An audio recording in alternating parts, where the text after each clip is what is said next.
الحمدللہ ان الحمدللہ ونعمده ونستعینه ونستغفره ونعوذ باللہ من شرور انفسنا من سیئات اعمالنا من يهده الله فلا مضل له ومن يضلل فلا هادي له اشهد ان لا اله الا الله واشهد ان محمدا عبده ورسوله اما بعد. புகழும் புகழ்ச்சியும் ஏக இறைவனாகிய அல்லாஹுக்கே உரித்தாகட்டும். அந்த ஏக இறைவனுடைய அடியார் மற்றும் இறைவனுடைய கட்டளைகளையும் நபிகள் அவர்களுடைய வழிமுறைகளையும் பின்பற்றக்கூடிய அனைத்து நல்ல உள்ளங்கள் மீதும் அந்த இறைவனுடைய சாந்தியும் சமாதானமும் என்றென்றும் நின்று நிலவட்டுமாக என்று பிரார்த்தித்தவனாக எனது இந்த உரையை ஆரம்பம் செய்கின்றேன். நபிகள் நாயகம் ஸல்லல்லாஹு அலைஹி வஸல்லம் அவர்களுடைய அடிச்சுவடுகளை அப்படியே பின்பற்றிய சஹாபாக்கள் அப்படி நம்ம நிறையா பயான்களில் ஜும்மா குத்துபாலாம் கேட்டிருப்போம். அப்படிப்பட்ட சஹாபாக்களில் நிறையா கேட்டகரி சொல்லுவாங்க. அஷ்ரத்துல் முபஷ்ஷரா, சொர்க்கத்துக்கு நன்மாரை கூறப்பட்ட சஹாபாக்கள், முஹாஜிரின்கள், மக்காவிலிருந்து மதீனாவுக்கு வந்தவங்க, அன்சாரிகள், ஹசாஃபு சுஃபா, திணைத்தோழர்கள், அந்த மாதிரி அஸ்ஸாபிக்குன் முந்தியவர்களில் முந்திக் கொண்டவர்கள், அந்த மாதிரியும் படித்தரங்கள் இருக்காங்க. அதில் எல்லா சஹாபாக்களும் மிகவும் நேசிக்கக்கூடிய மதிக்கக்கூடிய சஹாபாக்கள்னு பார்த்தீங்கன்னா அஷ்ரத்துல் முபஷ்ஷரா, 10 சொர்க்கத்திற்கு நன்மாரை கூறப்பட்ட சஹாபாக்கள். அதுக்கடுத்து சாபிக்குன் முந்தியவர்களில் முந்திக் கொண்டவர்கள். இவங்க தான் எல்லா சஹாபாக்களும் அதிகமாக மதிக்கக்கூடிய நேசிக்கக்கூடிய சஹாபாக்கள். அந்த சஹாபாக்களே ரொம்ப இந்த 2 சஹாபாக்கள் நினச்சி ரொம்ப பெருமைப்பட்டிருக்காங்க, ரொம்ப சந்தோஷப்பட்டிருக்காங்க. அவங்கள மாதிரி நம்ம வாழ முடியலன்னு வருத்தப்பட்டிருக்காங்க. அப்படிப்பட்ட ஒரு சஹாபியோடைய வரலாறு தான் நம்ம பார்க்க போகிறோம். அந்த சஹாபி யார் அப்படின்னா முஸஅப் இப்னு உமைர் ரலியல்லாஹு.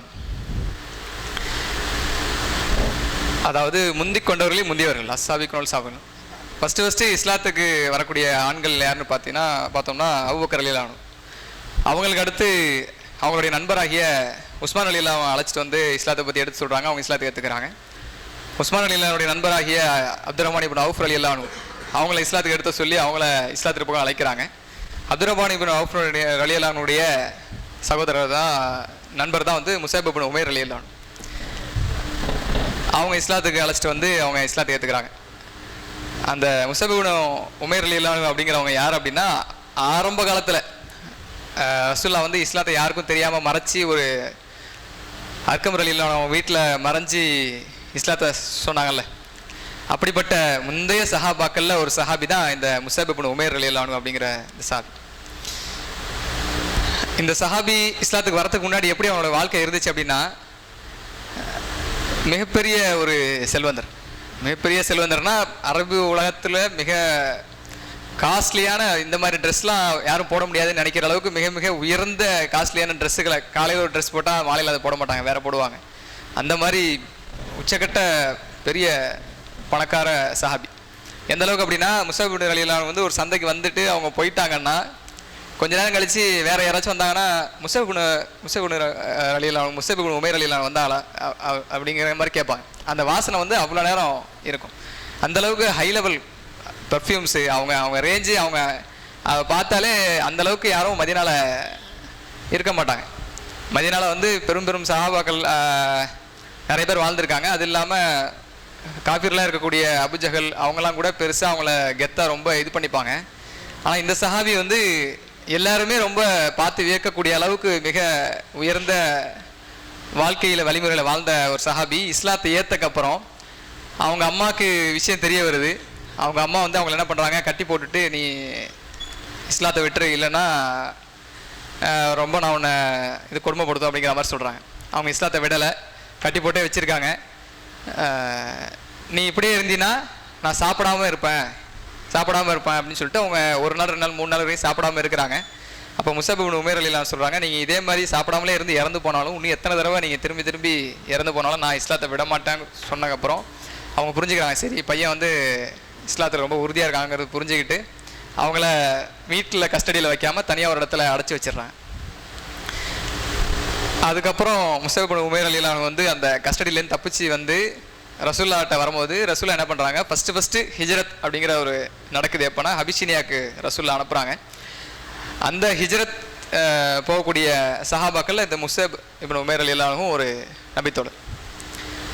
ஆரம்பத்தில் முத இஸ்லாத்தை ஏற்றுக்கொண்ட நபித்தோழர்களையும் இந்த நபி ஒரு பங்கு வகிக்கிறாங்க. அதுக்கடுத்து முத ஹிஜ்ரத் ரசூலுல்லாஹ் ஒருத்தர் தான் ஹிஜ்ரத் செஞ்சிருக்காங்க. ஆனால் சில சஹாபாக்கள் மட்டும் தான் 2 தடவை ஹிஜ்ரத் செஞ்சிருக்காங்க. அபூபக்கர் ரலியல்லாஹு அந்த வாய்ப்பு கிடைக்கல, அலி ரலியல்லாஹு கிடைக்கல, ஒரு சிலருக்கு தான் அல்லாஹ் அந்த வாய்ப்பு கொடுத்தான். அப்படிப்பட்ட முக்கியமான ஒரு சஹாபி முஸப் இப்னு உமைர் ரலியல்லாஹு அன்ஹு அபிஷேனியாவுக்கு போகிறாங்க.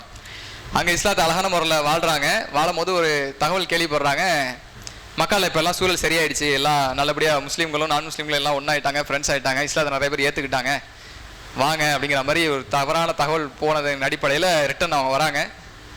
வந்து பார்த்தா இங்கே சூழல் அப்படி இல்லை, இன்னும் அதே கொடுமைகளும் அடி உதைகளும் அதே அது மாதிரி தான் இருக்குது. ரசூலுல்லாஹ் என்ன பண்ணுறாங்க, தாயிஃபுக்கு போகிறாங்க, இஸ்லாத்தை ஏற்றுக்கோங்க, இது உண்மையான மார்க்கம், ஒரு இறைவன் தான் படைச்ச ஒருத்தவங்க தான் இருக்காங்கிற சொல்கிறாங்க. கேட்கல. காபத்துல்லாக்கு ஹஜ்ஜுக்கு நிறைய பேர் வருவாங்க. இஸ்லாத்துக்கு ஏற்றுக்கிறதுக்கு முன்னாடி கூட ஹஜ்ஜுங்கிற ஒரு இது காபத்துல்லா வரக்கூடிய அந்த வழக்கம் இருந்துச்சு. பல ஊர்லேருந்து வருவாங்க, மதீனாலேருந்து, எஜிப்துலேருந்து, ஜோர்டான்லேருந்து, எல்லா நாட்டிலேருந்து வருவாங்க. ரசூலுல்லாஹ் வந்து ஒரு கூடாரத்துக்கும் போய் இஸ்லாம்னு ஒரு மார்க்கம் இருக்கிறது, படைச்ச ஒருத்தன் இருக்கிறான், அவனை வணங்குன்னு ஒரு கூடாரமாக அவங்களுடைய மார்க்கத்தை எத்தி வைக்கிறாங்க. 10 வருஷம் ஆகுது, 13 வருஷம் ஆகுது. இஸ்லாத்தை உள்வாங்கக்கூடிய மக்கள் வந்து இல்லை. இஸ்லாம் மேலவங்கள ரொம்ப கொடுமைகளும் பிரச்சனைகளுமா இருக்குது. அப்போ இந்த மாதிரி ஹஜ்ஜுக்கு வரக்கூடிய ஒரு கூட்டத்தில் மதீனாவுடைய மக்கள் வராங்க, ஒரு கூட்டம் இளைஞர்கள் வராங்க. அந்த இளைஞர்கள்ட்ட ரசூலுல்லாஹ் வந்து நைட்டில் மறைமுகமாக பேசும்போது அந்த இளைஞர்கள் வந்து இஸ்லாத்தை புரிஞ்சுக்கிறாங்க. அல்ஹம்துலில்லாஹ் புரிஞ்சுக்கிட்டு அவங்க சொல்கிறாங்க, உங்களுடைய தோழர்களில் ஒரு தோழரை அனுப்பி வைங்க எங்களோட, மதீனாவில் வந்து இஸ்லாத்தை சொல்லி அந்த மக்களுக்கும் இஸ்லாத்தை சொல்லுவோம். அங்கே 2 கூட்டம் இருக்கிறாங்க, 2 பிரிவினர் இருக்காங்க, 2 பேரும் அடிச்சுக்கிறாங்க, ரொம்ப அங்கே ஜாதி கொடுமை மாதிரி அந்த மாதிரி இருக்குது, நீ பெரியவனா நான் பெரியவனா, அதனால் ஒரு சஹாபி அனுப்புங்கன்னு சொல்லும்போது அல்லாஹ்வுடைய பிளான் என்ன அப்படின்னா, மதீனா தான் பேஸ், இஸ்லாத்துடைய பேஸ், ஆட்சி, இஸ்லாத்துடைய ஒரு கட்டமைப்பு அங்கேருந்து தான் உருவாகி முழு அரபு தேசத்துக்கும் இஸ்லாம் போகணும், அங்கேருந்து தான் முழு உலகத்துக்கும் போகணும், நம்மளாம் முஸ்லீம் ஆகணும். இது அல்லாஹ்வுடைய பிளான். இதுக்கு அல்லாஹ் தேர்ந்தெடுத்த ஒரு நபித்தோழர் முஸப் இப்னு உமைர் ரலியல்லாஹு அன்ஹு. அவங்கள அல்லாஹ் தேர்ந்தெடுக்கிறான். அவங்கள ரசூலுல்லாஹ் சொல்கிறாங்க, இந்த நபித்தோழர் நீங்கள் அழைச்சிட்டு போங்க. இன்னொரு நபித்தோழர், கண் தெரியாத ஒரு நபித்தோழர். இவங்க 2 பேரையும் ரசூலுல்லாஹ் அனுப்பி வைக்கிறாங்க. இந்த முஸப் இப்னு உமைர் ரலியல்லாஹு என்ன பண்ணுறாங்க, போய் மதீனால இஸ்லாத்தை எடுத்து சொல்கிறாங்க. பெண்கள் ஆண்கள் குடும்பமாக அல்ஹம்துலில்லாஹ் இஸ்லாத்தை ஏற்றுக்கிறாங்க. பெரும் தலைவர்கள்லாம் இருக்கிறாங்க அங்கே வந்து இந்த பேச்சு அடிப்படுது. ஏன்னா நிறைய பேர் இஸ்லாத்துக்கு போகிறாங்க, புதுசாக அந்த கொள்கையை பேசிகிட்டு இருக்காங்க. யார் அது, அவர் அடித்து துரத்தணும்னு பிளான் பண்ணுறாங்க. அவர்கிட்ட போய் உடனே இங்கேருந்து கிளம்புங்க, இல்லைனா அவங்கள கொலை பண்ணிவிடுவோங்கும் போது, இல்லை நான் என்ன சொல்கிறேன்னு கேளுங்க, சரியாக இருந்தால் ஏற்றுக்கோங்க, இல்லைனா என்னை அனுப்பிடுங்கன்னு சொல்லும் போது அந்த தலைவர்கள்ட்டையும் இஸ்லாத்தை எடுத்து சொல்கிறாங்க. அல்ஹம்துலில்லாஹ் அவங்களும் இஸ்லாத்தை ஏற்றுக்கிறாங்க. இஸ்லாமிய ஒரு ஆட்சி, ஒரு நகரம் உருவாகுது.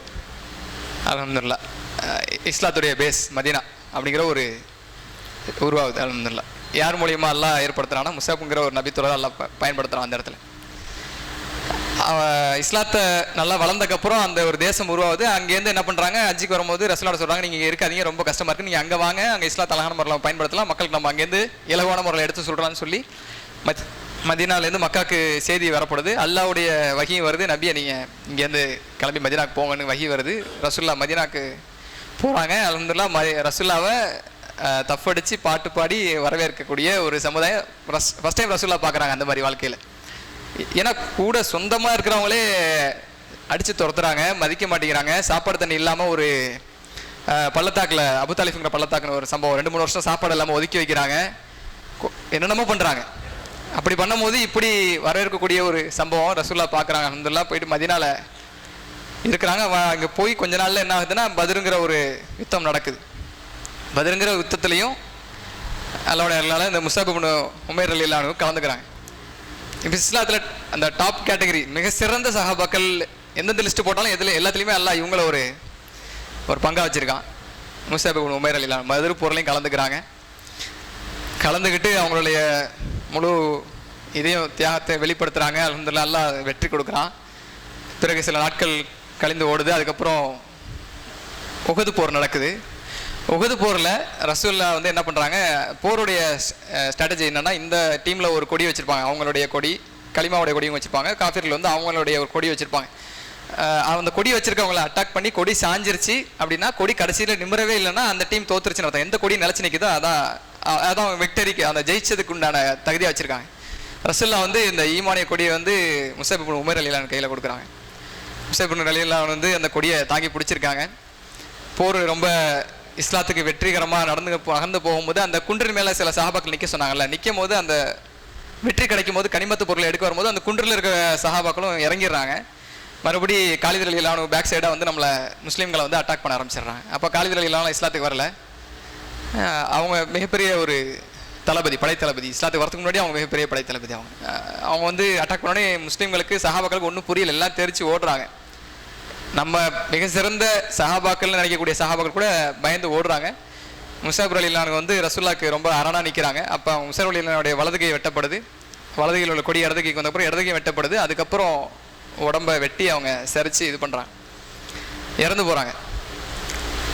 அப்போ ஒரு செய்தி பரவுது, நபி ஸல்லல்லாஹு அலைஹி வஸல்லம் இறந்துட்டாங்க அப்படிங்கிற செய்தி பரவுது இல்லை. சஹாபாக்கள் மத்தியில் ஒரு கன்ஃபியூஷன் ஆகி குழப்பமாகுதில்ல. அது எதனால் அது பரவுதுன்னா ரெண்டு விஷயம்.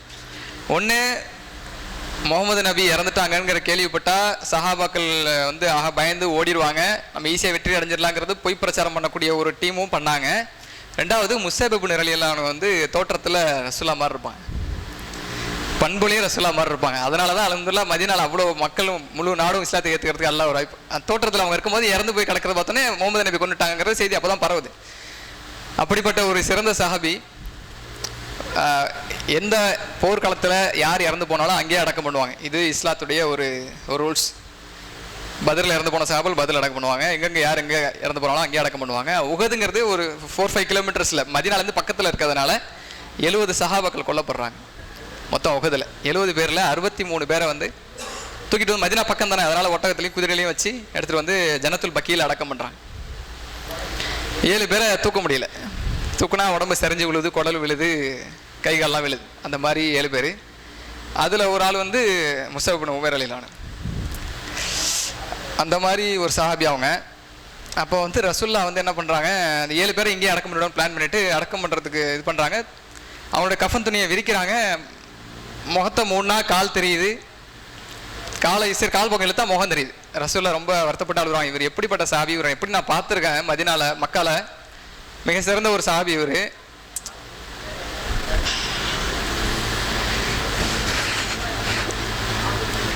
இப்போ இஸ்லாத்துக்கு ஏற்றக்கப்புறம் அவன் நிலைமை எப்படி இருக்கு?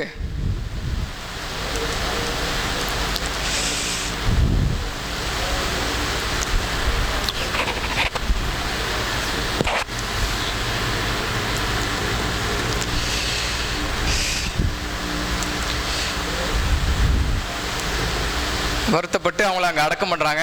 தலையை மூடுங்கன்னு சொல்லிட்டு காலுக்கு என்ன பண்ணுறாங்க, இதுகிற ஒரு புல்லை எடுத்து மூடி அடக்கம் பண்ணுறாங்க. நான் ஸ்டார்டிங்கில் சொன்னேன்ல, ஹஷரத்துல் முபஷ்ஷரா 10 பேர், சொர்க்கத்திற்கு நன்மாராயம் கூறப்பட்ட 10 பேர். அதில் ஒரு சஹாபி தான் அப்துர் ரஹ்மான் இப்னு அவுஃப்.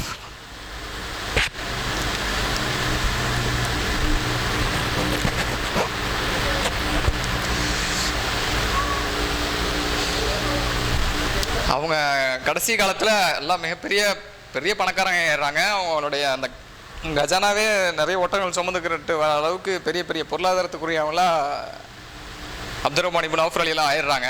அவங்க ஒரு நாள் நோன்பு திறக்கும் போது நிறைய உணவுகள் வைக்கப்பட்டிருக்கு. அந்த உணவுகளை பார்த்துட்டு அப்துர் ரஹ்மான் இப்னு அவுஃப் ரலியல்லாஹு அழுகுறாங்க. நாங்களாம் இஸ்லாத்துக்கு ஸ்டார்டிங்கில் வந்தோம், இஸ்லாத்தை ஏற்றுக்கிட்டோம், எங்களோடய பயணித்த 2 சஹாபாக்கள் வந்து இதெல்லாம் எதையுமே பார்க்காம அவங்க இறந்துட்டாங்க. அவங்களுக்கு வந்து அல்லாஹ் சிறந்த கூலியை கொடுக்கட்டும்னு சொல்லிட்டு அந்த 2 பேர் ஸ்டார்டிங்கில் சொன்ன 2 பேர் யாருன்னா, ஒன்று முஸஅப் இப்னு உமைர் ரலியல்லாஹு, 2 வந்து ஹம்ஸா ரலியல்லாஹு, ரசூலுல்லாஹ்வுடைய சித்தப்பா சாச்சா ஹம்ஸா ரலியல்லாஹு. இவங்க 2 பேருமே உஹதில் கொல்லப்படுறாங்க. அந்த அளவுக்கு, அதாவது சஹாபாக்கள் கேட்டகரியிலே டாப் எண்ட் வந்து அவங்க தான். யார்? ஹஜ்ரத்துல் முபஷ்ஷரா 10 பேர், சொர்க்கத்தில் நன்மாராயம் கூறப்பட்ட 10 பேர். அவங்களே இவங்களை பார்த்து நம்ம இப்படி இருக்க முடியலையேன்னு வியந்த சஹாபி முஸஅப் இப்னு உமைர் ரலியல்லாஹு. இன்னொரு சஹாபி நம்ம கேள்விப்பட்டிருப்போம், கபாப் ரலியல்லாஹு. இந்த கீழே அடுப்பில் வச்சு கட்டி இவங்களை வச்சுருப்பாங்க. இவங்க அந்த சூடு பட்டு ரத்தம்லாம் வடிஞ்சு அந்த நெருப்பு அணைஞ்சிரும். கபாப் ரலியல்லாஹு வச்சு இது பண்ணுவோம், கொடுமைப்படுத்துவாங்க. பிலால் ரலியல்லாஹு சுடுமணலை வச்சு கொடுமைப்படுத்துவாங்கல்ல, கபாப் ரலியல்லாஹு வந்து நெருப்பில் வச்சு கொடுமைப்படுத்துவாங்க.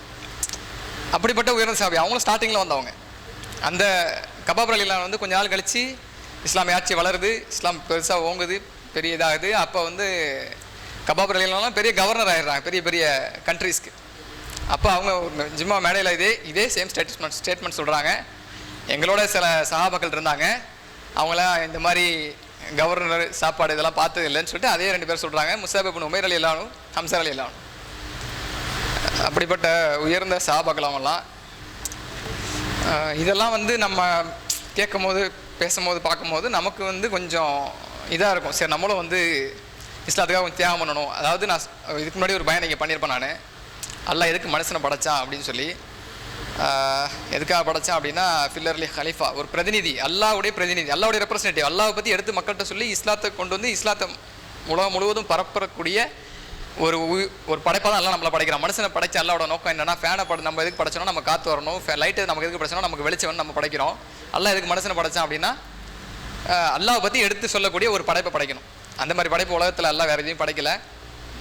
அதனால் மனுஷன் நல்லா படைச்சான். அந்த அல்லாஹ் பற்றி எடுத்து சொல்லி இஸ்லாத்துடைய பேஸை உருவாக்கி இஸ்லாத்துக்காக என்னென்ன டாப் அண்டு அதாவது அவங்களால முடிஞ்ச இது செய்ய முடியுமோ செஞ்சாங்களோ அந்த டாப் அண்ட் லிஸ்ட்டில் வந்து இருந்த ஒரு சஹாபி முஸஅப் இப்னு உமைர் ரலியல்லாஹு. அந்த மாதிரியான கருத்துக்கள்லாம் அந்த வரலாறுலாம் கேட்கும்போது நம்ம உள்ளத்துலேயும் கொஞ்சம் ஈமான் வலுவடைகிறதுக்கு கொஞ்சம் வாய்ப்பு இருக்குது. அதன் அடிப்படையில் தான் அந்த சஹாபியோட கருத்தை சொல்ல முயற்சி பண்ணேன். அல்ஹம்துலில்லாஹ். இன்ஷா அல்லாஹ் வாய்ப்பு கிடச்சுன்னா ஹஜ் உம்ரா போனீங்கன்னா உஹதுங்கிற அந்த களத்தில் 7 பேர் தான் இருப்பாங்க. போனீங்கன்னா சலாம் சொல்லுங்கள் இன்ஷா அல்லாஹ். முஸஅப் இப்னு உமைர் ரலியல்லாஹுக்கு அவங்க இன்ஷா அல்லாஹ் மறுமையில் நமக்கு சலாம் சொல்லுவாங்க இன்ஷா அல்லாஹ்.